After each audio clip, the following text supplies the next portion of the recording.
Razali berjasa membuat Petronas Yamaha SRT menjadi tim papan atas bersama Fabio Quartararo dan Franco Morbidelli pada 2019 hingga 2020, sebelum menggait Valentino Rossi pada 2021.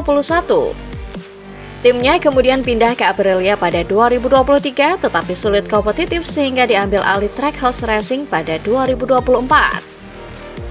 Uniknya, pada 2019, Razali sempat menandatangani kontrak dengan Alex Marquez untuk Petronas Sprinter Racing di Moto2 2020. Namun, kontrak itu diblokir oleh Yamaha karena mereka tak menginginkan Alex membela tim juniornya. Ini disebabkan perselisihan Valentino Rossi dan Marc Marquez sejak 2015.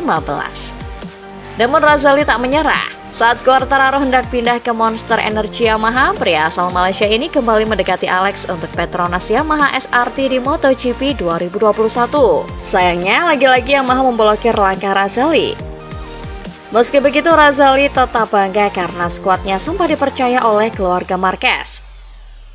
Rasa bangga ini ia luapkan lewat unggahannya di Instagram usai menyaksikan Marquez bersaudara mendominasi posisi 1-2 dalam sesi kualifikasi, sprint dan Grand Prix di seri Thailand maupun seri Argentina.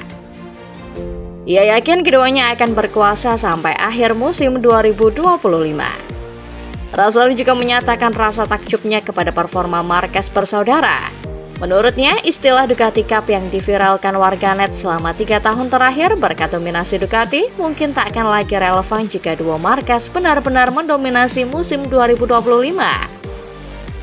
Ia yakin Ducati Cup berpotensi digantikan dengan Marquez Championship, terutama jika pasangan kakak adik itu sengit memperebutkan gelar dunia.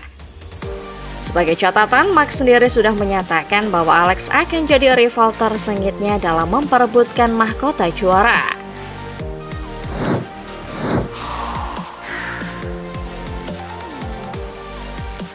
CEO Aprilia Racing, Massimo Rivola, mengaku tak habis pikir melihat Ducati menjadi satu-satunya pabrikan yang menolak pengadaan tes MotoGP khusus pembalap cedera pada 2025.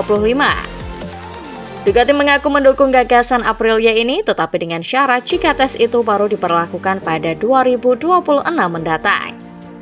Gagasan soal tes khusus pembalap cedera ini dicetuskan Aprilia setelah Jorge Martin melewatkan seluruh rangkaian tes pramusim dan 3 seri akibat 2 kecelakaan horor. Alhasil, sepanjang tahun 2025, Martin baru menjalani 13 lap di atas motor RSGP sebelum kecelakaan hebat di tes pramusim Sepang, Malaysia. Menurut Aprilia, tes khusus ini bakal sangat bermanfaat bagi semua pembalap, tak hanya Martin. Tes ini bisa meningkatkan keselamatan, karena pembalap yang absen lama bisa latihan dengan motor MotoGP alih-alih motor superbike yang karakternya berbeda. Proposal pun sudah resmi diajukan Aprilia kepada MSME, Asosiasi Pabrikan MotoGP. Manajer Ducati Lenovo Team David Ardosi menyatakan bahwa gagasan Rivola dan Aprilia memang bagus. Namun, mereka hanya akan mendukung gagasan ini jika diberlakukan pada 2026 dan bukan 2025. Padahal Ducati pernah berada di dalam situasi yang sama dengan Enea Bastianini pada 2023 dan Franco Morbidelli pada 2024. Pernyataan Tardosi ini pun menyulut kekecewaan Rivola. Ex-sporting director Scuderia Ferrari di Formula One ini mengaku tak habis pikir Bolonya Balot masih berpikir Martin bisa menjadi ancaman besar mereka dalam perebutan gelar dunia meski sudah tertinggal banyak poin dari para rider mereka. Diskusi MSME mengenai tes khusus pembalap cedera ini kabarnya akan dibahas lebih lanjut dalam rapat yang bakal digelar di Circuit of the Americas, Texas, Amerika Serikat.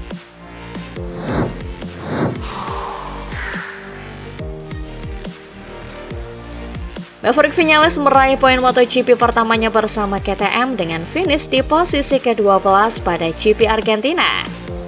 Setelah memulai balapan dari posisi ke-19, Viñales berhasil naik peringkat dengan cepat, mencapai posisi ke-15 pada lap kelima. Ia kemudian menyalip Fermin Aldigar dan Jack Miller sebelum akhirnya finish di posisi ke-13, hanya 0,7 detik di belakang Alex Rins dari Yamaha. Setelah Ai Ogura didiskualifikasi, Viñales naik ke posisi ke-12. Viñales mengakui bahwa meskipun awalnya tidak sesuai harapan, timnya berhasil mengumpulkan banyak informasi yang meningkatkan perasaannya terhadap motor. Catatan waktu lap terbaiknya hanya 0,2 detik lebih lambat dibandingkan saat sprint setengah jarak sebelumnya. Ia merasa lebih nyaman dan termotivasi untuk seri berikutnya. Manajer tim Tech3 Nicolas Goyan memuji upaya Viñales meskipun mengakui masih ada pekerjaan yang harus dilakukan. Goyan menilai hasil tersebut layak, terutama karena Viñales menemukan basis pengaturan motor yang lebih baik yang dikonfirmasi saat balapan. Rekan setimnya Enea Bastianini yang finish di posisi ke-9 pada debutnya bersama Tech3 di Buriram mengalami insiden awal dengan Raul Fernandez di Argentina. Meskipun terjatuh, Bastianini berhasil melanjutkan balapan dan finish di posisi ke-18.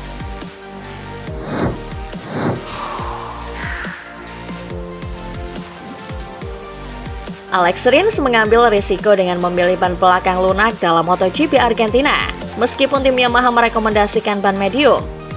Keputusan ini diambil setelah akhir pekan yang sulit bagi semua pembalap M1 yang mengalami kurangnya traksi belakang. Rins mengungkapkan bahwa pilihannya didasarkan pada keinginannya untuk menikmati setidaknya bagian awal balapan. Ia menyadari bahwa ban lunak mungkin akan cepat aus dan balapan akan menjadi sulit menjelang akhir. Namun, perjudian ini tidak banyak mempengaruhi hasil akhir. Rins menyelesaikan balapan di posisi ke-12, sesuai dengan posisi startnya. Dan kemudian naik ke posisi ke-11 setelah diskualifikasi Ai Ogura. Yang lebih penting, Rins menjadi pembalap Yamaha teratas, finish di depan Jack Miller dari Pramac posisi ke-13 dan rekan setimnya di Monster Fabio Quartararo posisi ke-14. Yang harus memulihkan posisi setelah insiden di tikungan pertama dengan Marco Bezzecchi. Namun, kesulitan Yamaha semakin jelas ketika Luca Marini dari Honda menyalip Rins sebelum setengah balapan dan kemudian menjauh lebih dari 5 detik. Rins mengakui bahwa setelah Marini menyalipnya, Marini berhasil menciptakan jarak 5 detik, menunjukkan realitas performa saat ini.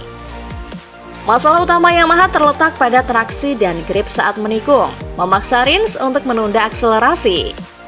Dalam sesi pemanasan, Rins mencoba pengaturan pengiriman tenaga mesin yang lebih halus, mirip dengan motor Moto2, yang mengurangi spin namun membuatnya lebih rentan saat menyalip.